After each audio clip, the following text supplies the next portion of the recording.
예, 뭔가 좀 눌려있는 그런 월요일인데요. 오늘 시황 해설, 시장 분석하고 전략 세웁니다.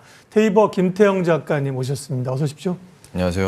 오랜만에 뵈서 우리 테이버 작가님의 시장 뷰가 궁금합니다. 함께 이야기 나눌 주제부터 좀 압축해 봤는데요. 네. 다시 물가에 대한 우려, 이번 주 소비자 물가지수 미국의 분수령이 될 수 있죠. 관련된 이야기 하겠습니다.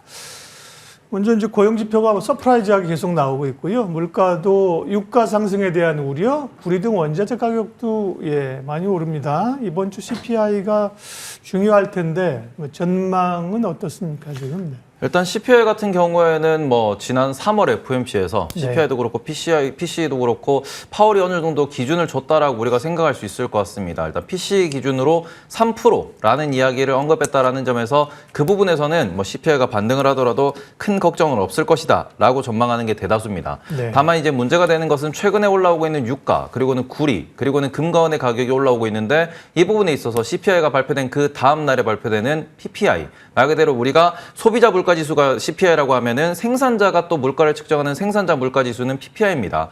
생산자가 이제 생산을 하고 난 뒤에 이게 소비자 단으로 넘어오는 그 시차가 있는데 여기서 최근에 이제 원자재가 반등한다라는 점에 있어서 CPI도 중요하지만 이번 주 같은 경우에는 PPI를 좀 더 중요하게 보셔야 되지 않나. 그리고는 PPI가 여기서 예상치보다 높게 나온다 그러면은 이 부분은 실제로 유가가 올라가고 구리 가격이 올라가면서 물가 상승을 다시 한번 끈적하게 만든다라는 이야기가 나올 수 있고 이렇게 되면은 지난주 금요일에 우리가 고용 보고서가 나왔습니다. 거기에서 오히려 실업률이 떨어지는 모습을 보이고 경기가 좋다 혹은 고용 시장이 약간 불이 붙었다라는 의견을 보이면서 지금 6월에 금리 인하가 어려울 수도 있다라는 전망이 나왔는데 이게 오히려 PPI까지 확인을 하는 과정에서 6월에는 정말로 금리 인하를 못하겠구나라는 식으로 전망이 더 바뀔 수 있다 보니까 이런 부분에서 시장은 약간 지금 눌려있는 상태다. 이렇게 보시면 될 것 같습니다. 통상은 소비자 물가지수가 중요하고요. 생산자 물가지수는 그냥 확인하는 정도가 많거든요. 근데 이번에는 좀 다를 수 있다. 현지 시간으로 10일 수요일이 미국 CPI고요. 그다음 하루 지나서 목요일이 PPI 생산자 물가지수인데요. 확인할 게 좀 있는 그런 구간들입니다. 물가 우려가 좀 있고요.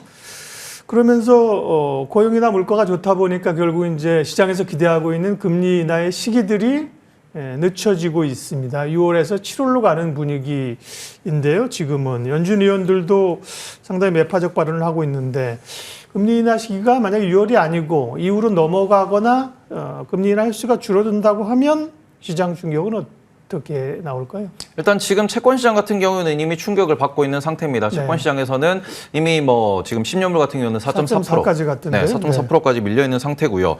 그런 상황에서 페드워치를 보시면은 6월의 금리 인하 확률이 지난주만 하더라도 그래도 70% 정도로 배팅이 돼 있었는데 이제 지난 금요일 날 고용 보고서를 확인한 이후에는 53%까지. 그러니까 6월의 금리 인하 확률이 반반이다라고 지금 시장에서는 예상하고 있는 상황입니다. 그리고는 7월에도 금리 인하 확률을 70%대로 좀 보수적으로 낮춰 잡으면서 금리 인하가 늦어진다라는 이런 부분이 있어가지고 최근에 이제 라팔 보스틱 연은 총재가 이런 얘기했습니다. 연말에 1회 정도 하는 게 적절하지 않을까.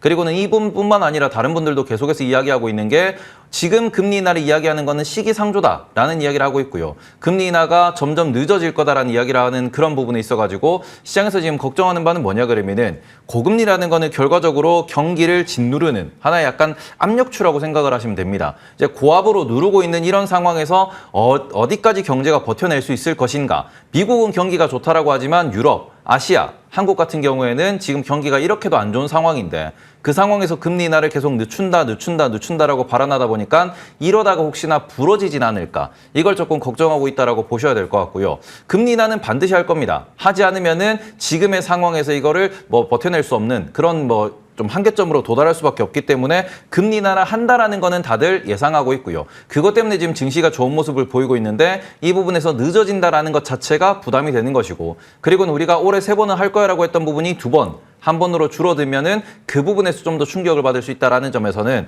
요게 이제 금리 인하 같은 경우에는 우리가 증시랑 연결지어 생각하실 때 좀 이따가도 말씀을 드리겠지만 금리 인하 전에 시장이 조금 조정을 받을 것인가, 금리 인하와 동시에 시장이 조정을 받을 것인가 이 부분에 대해서 지금은 조금 판단을 하셔야 되지 않을까 이렇게 말씀을 드리고 싶습니다. 네, 연준 위원들이 표면적으로는 데이터를 보면서 하겠다 이거잖아요. 데이터 데이터에 근거한, 근데 뭐 일부 또 지적들은 아니 정책이라고 하는 게 인사이트를 가지고 와야지 그렇죠. 맨날 데이터만 보냐 이런 얘기도 일견 맞고요. 또 연준 의원들도 사실은 정치적인 색깔이 좀 다를 거예요. 그 안에서. 그렇기 때문에 대선을 둘러싼 사실 물밑에서의 어떤 그 서로의 긴장 관계도 꼭 음모론까지 아니더라도 그런 것도 좀 있어 보입니다. 예. 그러면 금리 인하 시기가 늦춰진다면 그러면서 어쨌든 좀 올랐던 성장주들이 우리 시장도 영향을 받잖아요. 그죠? 바이오나 이런 쪽도. 그러면 성장주보다는 당분간은 가치주나 뭐 전통기업 이런 쪽으로 섹터를 좀 실어야 되는 거예요? 지금 저 같은 경우에는 오히려 금리 인하 시점에 맞춰가지고 현금과 주식 비중에 대해서 고민할 필요가 있다. 네. 이렇게 생각을 하고 있습니다. 네. 왜 그러냐 그러면은 지금 증시가 지난 금요일만 놓고 보더라도 지난 금요일 고용 보고서를 확인한 이후에 채권 시장은 말 그대로 박살이 난 하루였습니다. 그런데 그 부분에 있어서 증시 같은 경우에는 초반에는 조금 하락을 해야 되나라는 이런 약간 움직임이 있었지만 결국에는 그걸 다 말아올리면서 상승 마감을 했거든요. 미국 주가가? 네, 예. 미국 주식 같은 경우에는. 그러니까 이런 움직임을 보이는 이유 같은 경우에는 지금 증시에서는 말 그대로 우리가 문제가 생기면 금리 인하를 해줄 거야라는 기대감이 존재한 상황이고요. 그리고는 금리 인하까지는 끌고 갈 필요가 있다라고 혹은 지금 내가 매도를 할 이유가 없다라는 그러한 투자 심리가 깔려있기 때문에 이런 부분에 있어서 금리 인하의 이유가 가장 중요해진다. 그리고는 지금 현재 우리가 좀 우려하고 있는 금리 인하가 멀어진다라는 이런 부분에 있어서 증시가 어떤 식으로 반응하는지를 좀 더 지켜보셔야 되고 지금 같은 경우에 만약에 조정이 온다 그러면은 뭐 나스닥 같은 경우에도 대부분의 대형주들이 빅테크들이 모두 포워드 PER 1년 뒤를 기준으로 올해 연말을 기준으로 PER이 30배로 거래가 되고 있습니다. 그렇기 때문에 지금 계속해서 이제 경고음을 내고 있는 것도 올해 연말 기준으로 실적을 베이스로 놓고 보면은 S&P 500의 적정 주가가 5,200선이다라고 이야기를 하고 있는데 지금 현재 S&P 500 주가가 5,200선을 유지하고 있다 보니까 이런 부분에 있어가지고 이제 연간으로 5에서 10% 정도의 조정은 한두 번은 꼭 나타난다. 그렇기 때문에 이 부분에 있어서 지금 같은 경우에는 그게 어떤 트리거가 될지는 모르겠지만 이게 트리거가 하나 나오기 시작하면은 그런 식으로 조정은 올 수 있다라고 경고하는 그런 투자자 혹은 투자은행이 되게 많습니다. 그렇기 때문에 이런 부분에서는 지금 같은 경우에는 우리가 왜 이런 상승 랠리가 시작되었는가를 다시 한번 돌아보셔야 됩니다. 이 상승 랠리의 출발점은 결국 작년 10월, 11월에 좀 과매도가 되었던 부분. 그리고는 채권 시장이 조정을 받으면서 10년물 국채 금리가 5%까지 올라가면서 그 부분에서 이제 증시가 발작을 일으켰던 그런 상황이었고요. 그게 다시 되돌림이 발생하면서 증시가 조금 올라오다가 12월 FOMC에서 파월 의장이 우리 이제는 금리 인하, 말 그대로 피벗이라고 선언할 수 있을 만큼 뭔가 스탠스가 극적으로 변화하면서 12월부터 좀 더 증시가 강한 랠리를 보여왔습니다. 하지만 지금 3월 FOMC 전에도 우리가 조금 조정이 있을 수 있다는 걱정을 하다가 3월 FOMC에서 파월 의장이 발언을 했죠. 우리는 올해 3월 금리 나는 것을 이제 어찌 보면 FOMC도 보고 있다라는 이야기를 하면서 여전히 이제 연준이 금리 인하를 강하게 하려고 하는구나. 3번이라는 의지를 드러냈구나 하면서 시장이 조금 버티는 모습, 혹은 거기에서 더 상승하는 모습을 보였습니다. 하지만 그 이후에는 3월 FOMC 고점을 지금 나스닥도 S&P 500도 넘지 못하는 모습을 보이고 있습니다. 그 근처에서 놀고 있는 이유는 그래서 실적은 이라는 부분에서는 계속해서 물음표가 뜨고 있는 상황이고요. 그래서 이 부분에 있어가지고 트리거가 나와서 약간의 조정이 온다라고 하면은 그 상황에서 오히려 현금을 들고 현금을 보유하는 분들이 진입할 시기가 올 것이다. 그러니까 지금은 주식을 적극적으로 사기보다는 오히려 들고 있는 이제 본인이 보유하고 있는 주식이 뭐 차트상으로든 기술적으로든 목표 주가상으로 이제 도달한다고 하면은 조금 매도를 먼저 신경을 써야 되는 그런 구간이지 않나 이렇게 보고 있습니다. 네. 그러니까 금요일 날 미국의 고용지표 이렇게 서프라이즈하게 나왔으면 사실 주가가 밀리는 게 흐름상 맞거든요. 근데 주가 올랐다니까요. 지금 말씀하신 것처럼.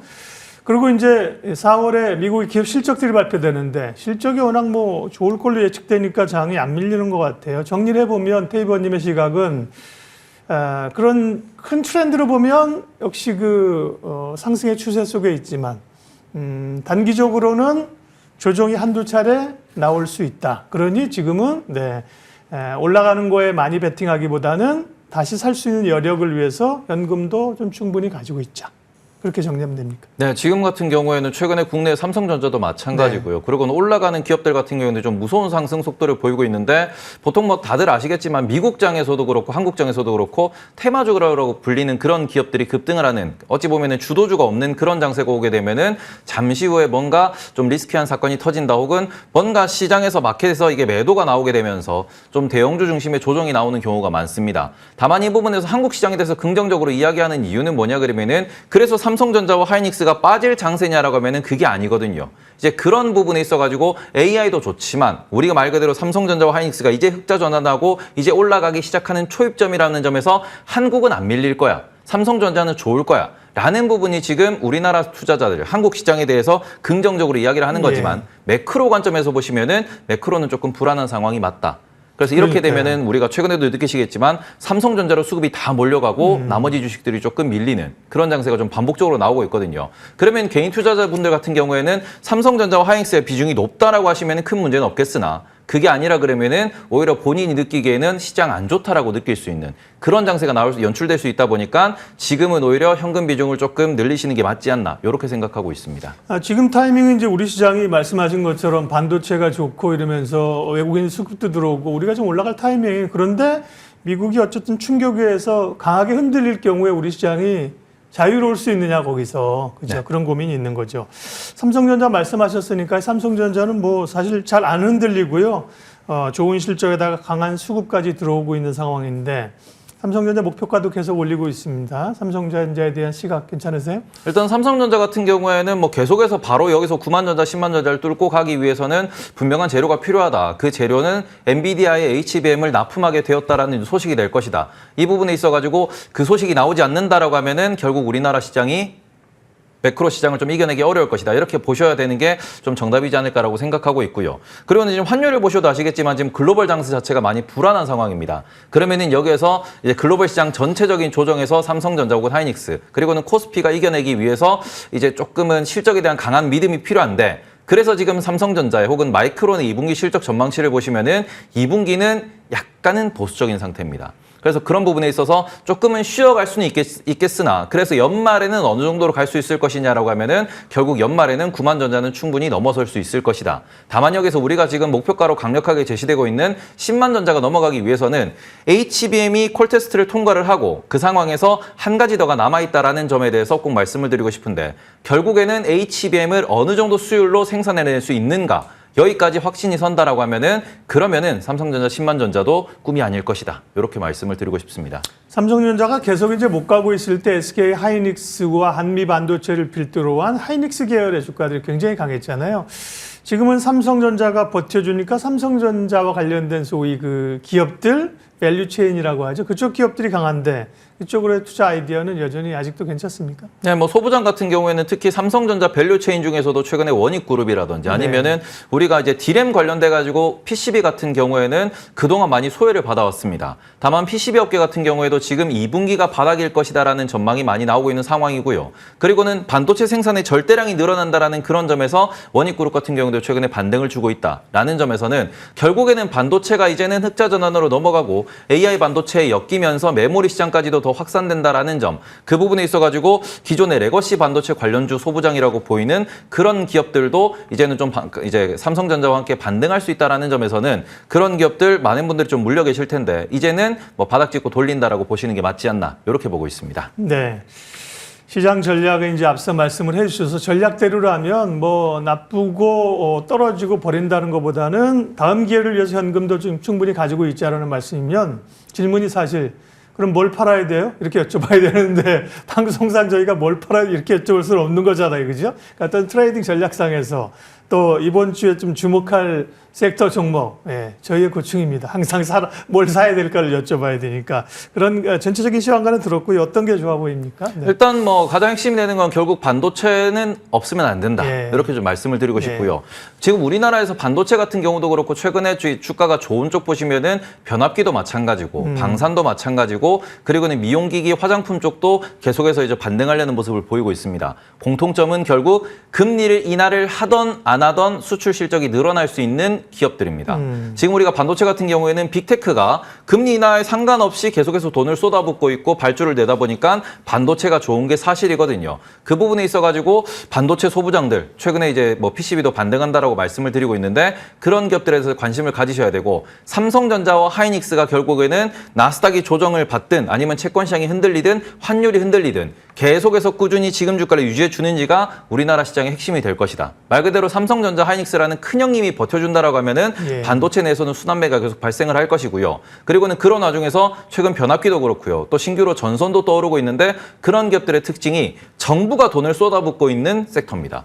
그래서 이런 부분에 있어서 정부가 돈을 쓰고 있는 우리가 전력 인프라 관련된 그런 기업들, 그리고는 방산과 관련된 기업들, 그리고는 빅테크가 돈을 쏟아붓고 있는 반도체와 관련된 기업들에 대해서 중심적으로 보셔야 되고, 우리가 금리 인하를 한다고 하더라도 지금 5.5%고요. 미국 기준으로 한 번 인하했을 때 5.25%입니다. 그리고 우리나라는 3.5%에서 금리 인하를 못할 것이다라는 전망이 많은 상황입니다. 여전히 우리는 고금리 시대, 고금리 환경에 살고 있기 때문에 이런 상황에서는 금리 인하와 상관없이 실적이 올라가는 기업에 대해서 주목을 하시고, 그리고는 고금리가 더 지속된다라고 하면은 그 외에 있는 뭐 소위 말하는 유통주라든지 우리가 경기 방어주라든지 이런 기업들 같은 경우에는 상당히 주가가 재미없을 수밖에 없기 때문에 가는 종목이 무섭더라도 가는 종목을 더 공부하셔야 돈을 벌 수 있는 장이 지속된다라고 보셨으면 좋겠습니다. 추가적으로 하나만 더, 자동차가 오늘 현대차, 기아차 5%씩 오르면서 강세를 보이고 있는데요. 자동차의 오늘 강한 상승은 어떻게 해석을 하세요? 짧게만 좀. 일단 최근에 얘기가 나오는 게 저 PBR 관련돼 가지고 5월 달에 새로운 이슈가 나올 것이다라는 이야기가 나오고 있고요. 그리고는 총선 이후에도 저 PBR 관련돼 가지고 기업 밸류업 관련돼 가지고